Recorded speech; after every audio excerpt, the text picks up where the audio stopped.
Graham Porter from Dad's Behaving Madly. I just wanted to jump on and thank you all for the love and support you've given us so far. Dad's Behaving Madly continues to grow and grow at a really positive rate. So I just wanted to mention in the next few episodes there's a few subjects what are probably going to be a bit raw and close to the bone. So if they do strike a chord with you or they do resonate with you or it strikes or something comes up, you can always DM me and you can see some numbers just above here to the left and up and down.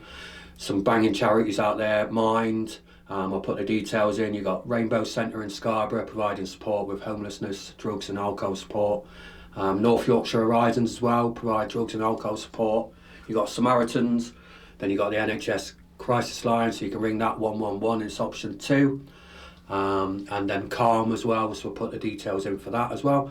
So there's plenty of support out there. If you do find something that strikes you and you need help and support, there's also the Andy Man's Club in Scarborough who meet every Monday apart from bank holidays, so you can DM their page as well. So yeah, get in contact with all these different agencies if something strikes you on the podcast. So welcome back to the Dad's Behaving Madly podcast. We've got Gav here. We've got a local celebrity join us as well, so I've always wanted Ryan on the podcast. I always cringe a little bit when that... Was that not you, I thought? Talking about you there. Talking about you created him, though. We're talking about him. You have to take some... He did create me, yeah. Yes. So, yeah. His dad Paul joined us as well, so... I've been following Ryan for a little bit. I think we've met a couple of times. I met you when he done the Wave project, when you hosted that as well. That's right, yeah. He's on the mic then. And I remember when joined a couple of Dexter's sessions as well. That's correct. And then I did see you when you started out a bit of work when you used to come into Rainbow Centre collecting food parcels. That's going back a while, isn't it? Yeah, big advocate for the Rainbow Centre. Yeah. Does wonderful things for the community. So yeah, I wanted to bring Ryan on to explain about what he does, what he's championing. And obviously diagnosed with ADHD, explain a bit more about that. Correct. You can never have too much knowledge about that as well. No, it's ever changing, the terms and all that as well. Yeah. So one of the people to speak to about that, I thought, well, that's Ryan. Why not? And what you've been up to, and now you're a dad. That's right, yeah. And going on, like you've had your tour previously as well, haven't you? Yeah, that's right, yeah. I'm about to embark on stint 2 of the tour now, because obviously there was so many places that we didn't get to go to last year that I took it upon myself to go back and do the ones that came in late. So they're all over the country. So I don't know if I have time to do it. Like, I see your destinations. That's ADHD. Are you his driver or? No, I don't. He doesn't drive. Sadly, I don't. That your coffee and I go as a security. Let's put it that way. Yeah. But no, sadly, I don't drive. No. You do drive. You drive my mum. I do drive you potty sometimes. But again, that's my best relationship ever. That. Of course it is. Yeah. You must be very proud. Massively. Yeah, massively. So, yeah, we've always tried to do and support as much as we can for him. So yeah, massive. He's come a long way. He's taught me a lot, and I've taught him a lot. So we teach each other things. I've always looked up to. Yeah, of course it is, and I've always looked up to my dad, and for everything, relationships and his sort of ethics, morals, etc. So yeah, it's good to have him with him. So you live your life from that. Yeah, it's good to have him with him tonight. So. I had a good upbringing. So my grandparents brought me up. And manners cost nothing, but even nice. I like to see it. Me and his mum like to see it today. They mean everything. Yeah, still they do. Yeah. Today. So you were brought Just up by your please and thank you. Yeah, I was brought up by my nan. Yeah. So they were my mum and dad, really. Yeah. I was a bit of a wild child, so it was only my nan who could handle me. So I was like, I went the other way, and so I was like, well, my nan said, "Oh, right, I'll have him." So I was like, right, I lived up my nan's it with me. Yeah, I think that's something that's not really spoke about, like kinship. Do you know what I mean? And there's a lot of that still around. There is, yeah. Because my nan got signed over to be my legal guardian in the end. So it was absolutely brilliant. That's one of the best times of my life. Yeah, I really never get away with murder and stuff. Yeah. All sorts. So you said you're embarking on your second tour then? Second tour, yeah. You, me, and ADHD. Yeah. Basically, it's not your standard cliche going into schools talking. It's very raw, very real. Try and keep it as stripped back as possible. Yeah, 100% real. Laid bare. Yeah, exactly. It's mainly aimed. Well, it started out being aimed at primary school children, just because of the personal experiences I went through, adolescence and childhood myself. I've been through that, so I understand it and comprehend it very well. Did you struggle at school? I struggled massively, and school didn't understand me at all. Labelled, put in the corner. A naughty one. Yeah, bad, naughty, Can't concentrate. disruptive, loud. Didn't you end up in Peru? I ended up in Peru, I was at PRU for a while and been sent to Riotas. I didn't know that because Gavin told me. Yeah, that's correct. correct. I was sent. So I've got real connections to Scarborough. Obviously, I'm from Malton, but I've got big connections to Scarborough because when I got kicked out of school at the age of 15, I came to Scarborough, Peru, and then I went from Peru to Riotas. And from Riotas, I ended up achieving more than I've ever done throughout primary school and secondary school, and I got some qualifications, and I went on to study what I've always wanted to do, which was performing arts and drama, and I did that at Westwood. So I spent 3 years there and got a HND, which I got told I'd never achieve anything by the education system where I went to school. Drilled. So I think a lot of kids these days could take that on board and believe it. Yeah, you know absolutely. what I mean? Where you thought, actually, no, I'm not for that. You know what I mean? I've got more to offer than that. And precisely, and it's not just about the kids. It's about the parents, the dads, mums, etc. Around that kinship, whatever. I feel like there's a whole raft of people around the label. And people look to me for answers for around ADHD. How have you managed to achieve what you've achieved and be successful? It's not easy. I battle it. I battle my own mind every single day. I've harnessed it, but like I've said previously on other podcasts, and when I get asked these questions, if it isn't intervened and harnessed correctly from a young age, it follows you through life. And it causes damage, and it does cause chaos, and that's a fact. And causes you lots of problems. Like you said before, obviously your dad had a major impact on you. You know what I mean? He's been there the whole time. And don't get me wrong, there's been dramas, there's been trouble. You've got frustrated. I guess it causes frustration, causes anger. Causes sadness, causes emotions, causes arguments. I was just about to say. You can see it could cause that frustration. Some dads would be like, "Oh, why can't you just get on with it like everybody else?" But mindset. You've had a good. His brother is 4 years younger. He's autistic. He has his problems. He has learning difficulties. Now, Ryan's ADHD and his brother's autism and his problems. It's from me. I only know that for when he was diagnosed at 22 with ADHD. We've always known, me and his mum's always known from birth what it was. My day, I had it, but it was called ants in your pants. I mean, that's 50 plus years ago. It was just called ants in your pants. There was nothing known about it. Did you realise, when did you start realising that you had that as well, if you know what I mean? When you start seeing yourself, I knew there was something different about me. I've always felt, me personally, I've never gone with the crowd. I've never been a lemming in society, if you know what I mean. I've always done my own thing and always judged things for myself. That's something different about. I've always thought I was different. What it was, I've never really could put my finger on. But when he was diagnosed at 22, we had to go up to Stockton, didn't we? He had six sessions up there. The lady started talking to me, because I went with him to support him. I've always supported him, and she says, "Well, what about you, Paul?" When did you get diagnosed? I said, when I had it. I said, "When you had it," she says, "you've still got it." She says, "You're on autistic spectrum as well." Well, he fell off the chair laughing. He couldn't hold himself back. And it is close. She said then it was closely linked to his brother's problems as well, and And then going on from that information, like obviously studying it, learning about it, understanding it, it's an hereditary neurobiological condition. So it is passed through genetics, passed through DNA, passed through different generations. So this is one to think about. It's a dad's podcast. A lot of dads like history. If you think back to certain moments in time in history with influential figures, some not so influential, heroes, villains, etc. You look at the characteristics, you look at what they've done, good or bad.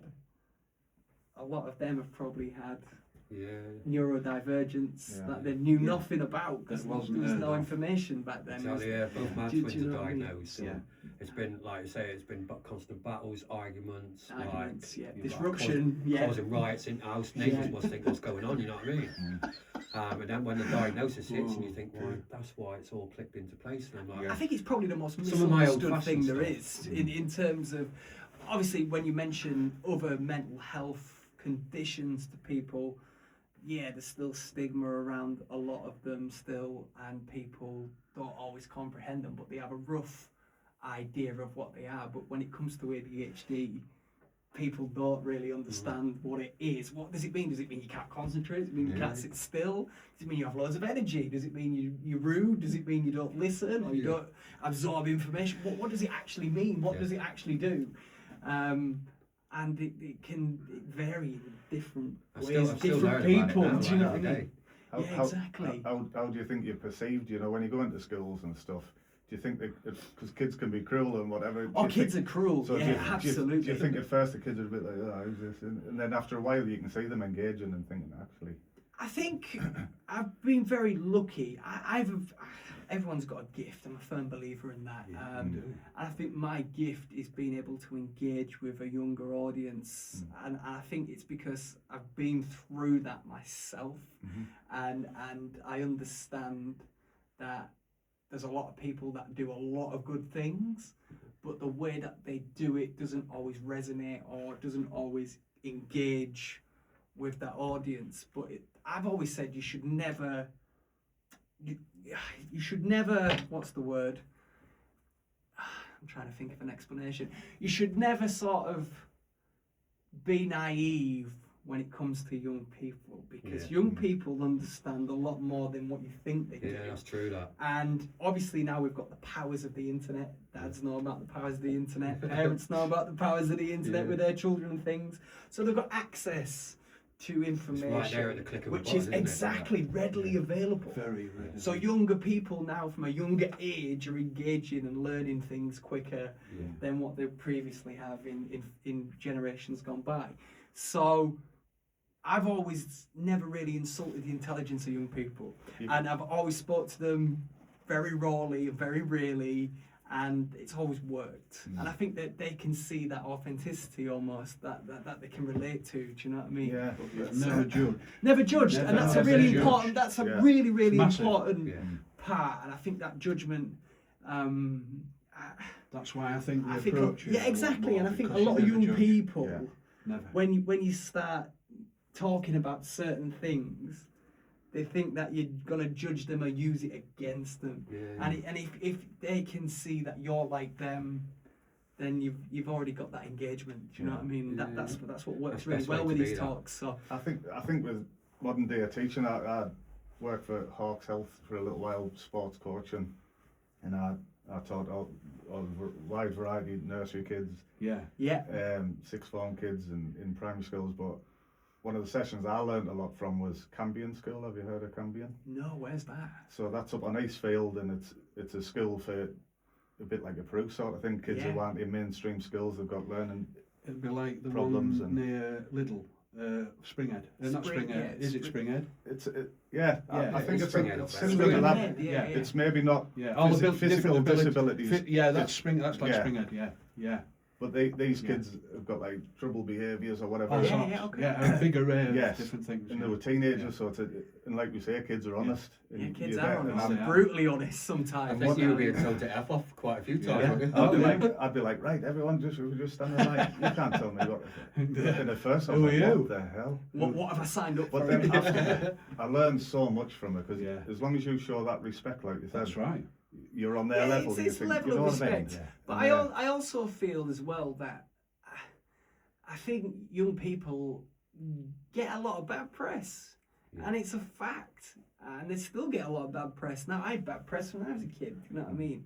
But as soon as you start attaching these labels, ADHD, autism, Tourette's, depression, anxiety, everything else that comes with it and in between, then they do get their guard up and they do get defensive about it, and they think they close up almost. They don't want to sort of express themselves, do they? Because they think that you're gonna use that against them later down the line. Again, judgment. And exactly, being judged comes into it, and that's what these talks are really about. Is sort of breaking the stigma, the judgment, getting raw and real with young people, but also sort of sowing the seeds that just because you've been diagnosed with a condition doesn't mean to say it defines you and the rest of your life. Do you know what I mean? And I think you're remarkable. I think you could have hid away from the world, you thought. I don't want to use it now. Absolutely. You've used it as a superpower. You think, right, I've got this, what can I do with it for good? The hilarious thing is like, people always ask me about, oh, you're going into schools now and you had a terrible ordeal with the education system as a youngster. Do you hold that resentment against the education system?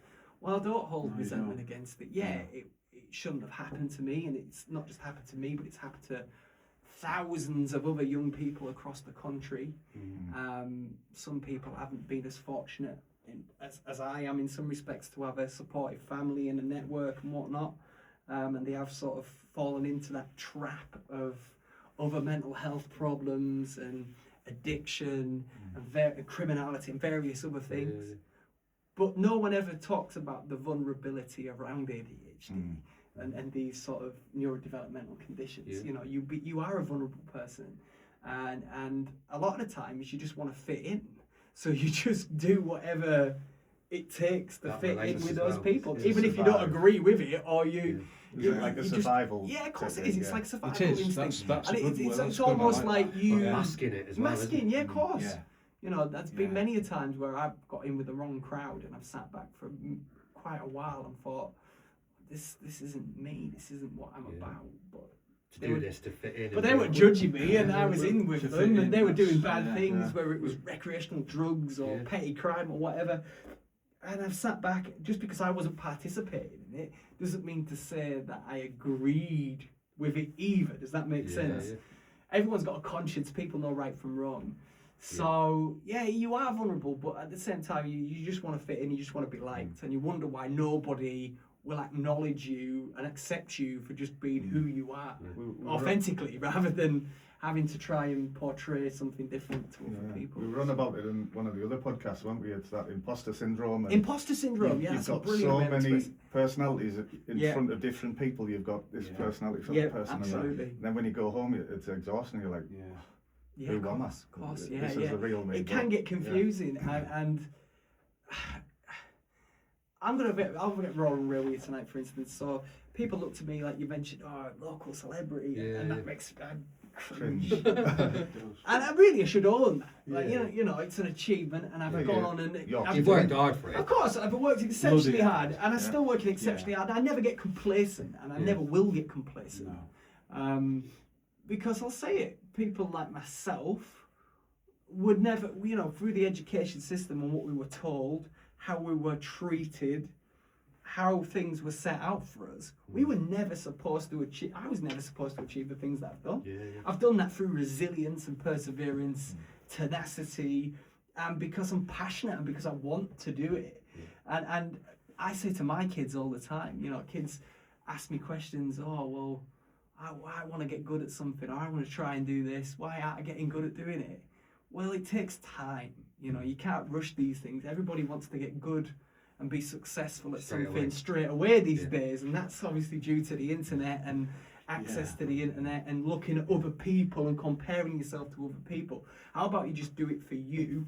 And I say to my kids all the time that it always begins with you. You either want to do it or you don't want to do it. Do you know what I mean? But it's. And how old are your children now? Well, I've got technically I've got 4 children. So I've got a stepson called Joshua. He's 9. He's just been diagnosed with autism, ADHD, AUHD, which is like this sort of new mutant kind of combination between autism and ADHD. Someone sitting in a room. Well, this is it. It's like some it's like someone off Countdown's come along and mumbled all the letters. Consonants and vowels. Do you know what I mean? Let's come up with another label. He's another label. But so he's just been diagnosed with that. And then I've got identical twins, Ivy and Isla. They're 10 years old. Isla has got dyspraxia, Ivy's got dyslexia, and I've just had a son, same, who's 10 months now, and he's had all kinds of physical health problems. I've got identical twins as well. Yeah, and identical twins, you know, everyone asks the same questions, you know, oh, what are they like? Do they look like the same things? Well, they answer that question just because they're identical twins that share the same DNA. No, they don't. They don't. They argue all the time. They don't want to spend time with each other. They're totally different people. He likes that, so I'm not liking that. Yeah, exactly. And I think as a twin, as a parent of a twin, and you'll understand this, I think they get sick of being... There's always known as a twins. Yeah, exactly. Yeah, absolutely. Having to share everything and share the same spotlight. You know, they're individual people. That's why we split them up in school in here. Yes, and that's the right. That's the right thing to do, in my opinion. We got loads of backlash from it. It's like, let them discover their own thing. Own personal. Year 2 in primary school, we split them up because it was just getting that bad. But then they come back together in year 7, and they come back together in year 7 at Pinder. Wow. And it was just like World War III, mate. Horrific, it was chaos. And I said the story before, they stuck the wrong twin in isolation. Wow. And he's like trying to protest his innocence. He said, it wasn't me! It wasn't me. He was like, no, we know you're lying. Stop telling lies. Stop they should work in their favour. They should say, right, I'll go do isolation for a tenner. Exactly. They should help each other out, shouldn't they? But this, I mean, that mentality is something which I say to a lot of people. And if people, family, like friends, colleagues, if people work together instead of opposed each other more, more would be done. The world would be a better place. You know what I mean? We were saying there's a lot of good stuff going on at the minute, and it's working together, isn't it? Trying to get the end goal. Well, look at this, for instance. You know, you're all working together, all come from different backgrounds and things, but you work together to make something come as one. And not everybody wants to work together these days, and that's the problem. And I blame politics for that. And I'm apolitical, but at the same time, politics is important, and I feel like it divides a lot of people. Instead of just getting the job done, irrelevant to what party or what political views you have, just standing up and making something right happen. If they're working, if the politicians are working in your community, they should know what's going on in the community, which is why we've had like people like politicians to our breakfast and stuff. And 100%. Yeah, a couple of dads have said, all they want is a photo opportunity and stuff. Well, this is, exactly. I said, but I've invited them. Yeah. I said they should know what's going on in our community, which they will do. They will come along, and it's, you know, it's up to us. It's a catch-22. Like, because when you start involving authorities, the people that want to engage, that don't have faith in authorities, won't come. And vice versa with the authorities with people. So I totally respect and admire what you're doing, but yeah, not everybody sees the bigger picture. And I totally get that. And like I'm saying, like politics, whatever party, I'm not bothered. But if you want to come to a breakfast and stuff, then come along and actually engage with some of our dads, and then they can go to Parliament. We got mentioned in Parliament by Alison, which was really nice. But it's spreading the word as well, and that will reach more dads and think, oh, well, do you know what? I live in Scarborough. I want to come to a breakfast. I want to do that. So while these like politicians, and they should be seeing what's going on in their community, damn right they should. And fair play if Alison's come and got involved, and that's great. And it's just a shame that some others don't do that. And we've had the mayor from Scarborough, Thomas has come along as well. And good. People have been like, oh, it's free farmers. Brilliant. I'm not really bothered. Great to hear that. Brilliant. He come down for the beach day, didn't he? Come down for the beach day at the chalet on North. His little kid and his wife. And he's a dad at end of the day. Exactly. So he's still a dad at end of the day. So it's like, come down for breakfast. So he's come down, and he's come to the Christmas party as well, didn't he? Brought his wife and child along. He's a dad. Regardless of the other stuff. Yeah, exactly. Put aside who you are. I think he left as a different person than when he arrived. When he arrived, you put a mask on, and then when you left, he was sort of, you looked relaxed. you looked like a human being at the end of the day, and he's a dad. Exactly. You know, and I think this is the issue, and obviously the industry that I work in, I see it all the time. I think the UK in general is fixated on like celebrity culture, which means nothing to me really. To me, it's a job. I go and I perform and I entertain people. I've been given that gift and that opportunity to bring joy to people and try to entertain them, and that's what I do, and that's what I've always done. But should they be treated any differently? No, they shouldn't. And that works for politicians. You know, at the end of the day, politicians are there to provide for your local community. And that's what they got into it for, was to make a difference. Apparently so, yeah. So that's what they should be doing. And it's the same with my industry. You know, I think people. I'm a dad. You know, even the royals, their parents. Yeah. You know what I mean? We should be treated. Yeah. Still the same.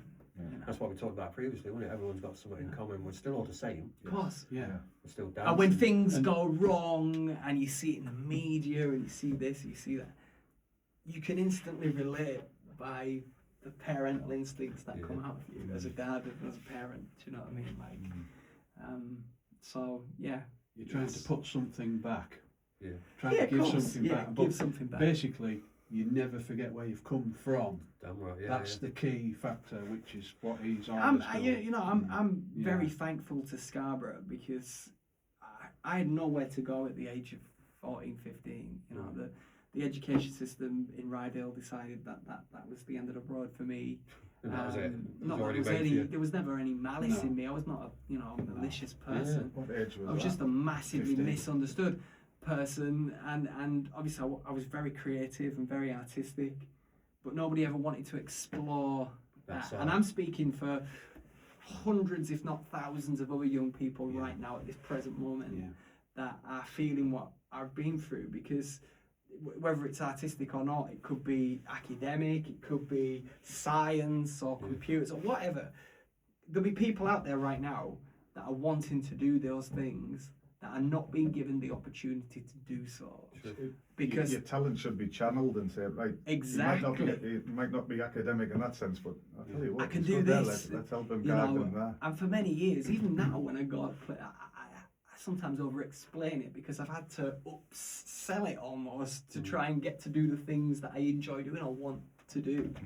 And I've had that since I was a teenager. So yeah, I don't think people really understand neurodivergence. They don't understand mental health as well as what people make out they do sometimes. So, and especially when it comes to occupations and jobs and future prospects, it's all right understanding it in an education environment, but once you're out of that, then what? You know, you go into a job and then there's expectations. And this is what I try and sort of teach young people, is there's always going to be expectations and there's nothing you can do about that. However, there's ways you can handle the situation and take control back, which starts with the acceptance, accepting who you are, accepting the condition, and being brutally honest about it. You know, I don't feel like a lot of young people want these labels. Nobody wants these labels.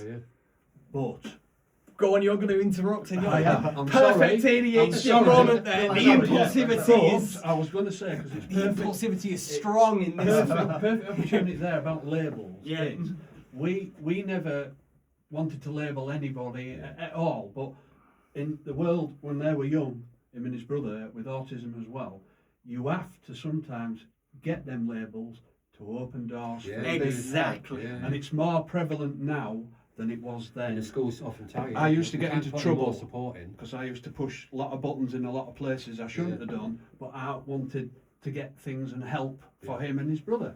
And I used to get into a lot of that's trouble. what the education system says, that until you get that label, That's you can't right. give them any more support. Absolutely. Exactly. And that's why they end up saying, look, unless we've got the HCP, etc., or anything like that, we're done. We can't do any more than we're doing, like with the budgets and, you know, you talk about all night with the budgets and the constraints and stuff, and you think automatically that EHCP is going to solve everything, don't you? I did, but I got it for the children and stuff. And I thought, an EHCP, it's the golden ticket, I'm sorted now. Everything's going to be plain sailing and stuff. The kids going to get the right education. It really wasn't. No, it bloody hasn't. No. I can imagine. No, sorry about so no, it's fine. I'm glad that we showed that raw, real moment there isn't it? of impulsivity.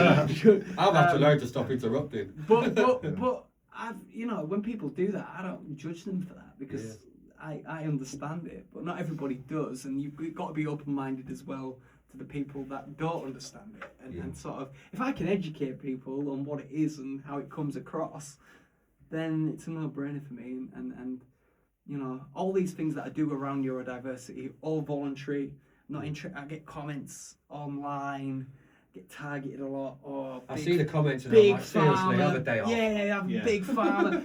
I don't take any pharmaceutical. I'm not interested in pharmacy. I don't take no medication. Yeah. I'm not going to get into the medication talk on here, or because it's not for me to. I've had an awful experience with medication, but just because it didn't work for me doesn't necessarily mean to say it's not going to work for you. Yeah. So I'm not going to put people off not taking medication. Yeah. However, at the same time, I want to not just help young people accept and understand what neurodiversity is, but I want to help the people around them as well, the families, their support networks, the education around them, the clubs and activities that they do after school or whatever, make them more understanding to what it is. Yeah. Because that's where it goes wrong, because obviously not everybody understands what neurodiversity means or is or does, and it should be something that is spoken about now, I think. Right. And taught about, most importantly. I think if you're taking on a teaching role, or you're taking on something where you're going to be working with all contrasts of children with different capabilities, etc., then it should be compulsory to understand their needs and what you're getting involved. Still have some old-fashioned teachers. Yeah, no disrespect. We still have some old-fashioned teachers. So, I go into primary schools at the minute with CIC. I do sensory sessions, public sensory sessions for children with SEND. And I was just thinking there, you doing your talks with children, that I think children are more understanding. Oh yeah.